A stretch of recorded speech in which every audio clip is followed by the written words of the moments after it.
ಸರ್ವರಿಗೂ ನಮಸ್ಕಾರಗಳು.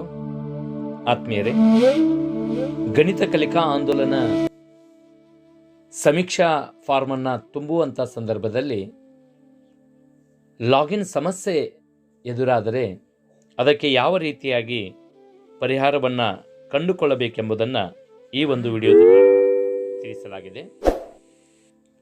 ಇದುವರೆಗೂ ನಮ್ಮ ಶ್ರೀರವಿ ಯೂಟ್ಯೂಬ್ ಚಾನಲನ್ನು ಸಬ್ಸ್ಕ್ರೈಬ್ ಮಾಡ್ಕೊಳ್ಳದೆ ಇದ್ದರೆ ದಯವಿಟ್ಟು ಸಬ್ಸ್ಕ್ರೈಬ್ ಮಾಡ್ಕೊಳ್ಳಿ.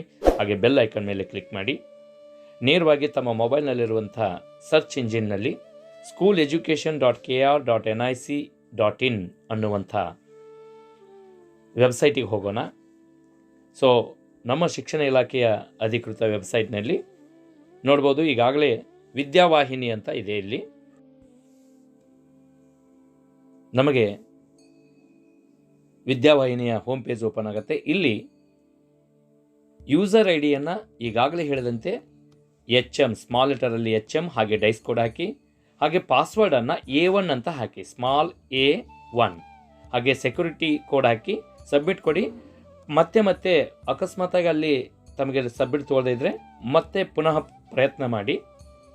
ಆ ನಂತರದಲ್ಲಿ ಸಬ್ಮಿಟ್ ಕೊಟ್ಟಾದ ಮೇಲೆ ತಮಗೆ ತಮ್ಮ ಒಂದು ಮುಖ್ಯೋಪಾಧ್ಯಾಯರ ವಿವರವನ್ನು ತಿಳಿಸುವಂಥ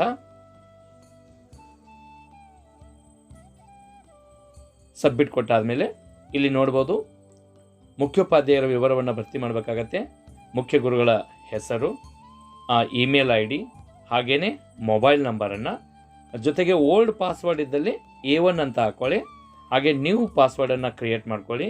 ಅದೇ ನ್ಯೂ ಪಾಸ್ವರ್ಡನ್ನು ಕನ್ಫರ್ಮ್ ಮಾಡಿಕೊಂಡು ಸಬ್ಮಿಟ್ ಕೊಟ್ಟಾದಮೇಲೆ ತಮ್ಮ ಒಂದು ಮೊಬೈಲ್ಗೆ ಒಂದು ಸೆಕ್ಯೂರಿಟಿ ಕೋಡ್ ಬರುತ್ತೆ. ಸೊ ಆ ಸೆಕ್ಯೂರಿಟಿ ಕೋಡನ್ನು ಇಲ್ಲಿ ಏನು ಮಾಡಬೇಕಾಗತ್ತೆ, ತಾವು ಹಾಕಿ ಮತ್ತೆ ಪುನಃ ಸಬ್ಮಿಟ್ ಕೊಡಿ.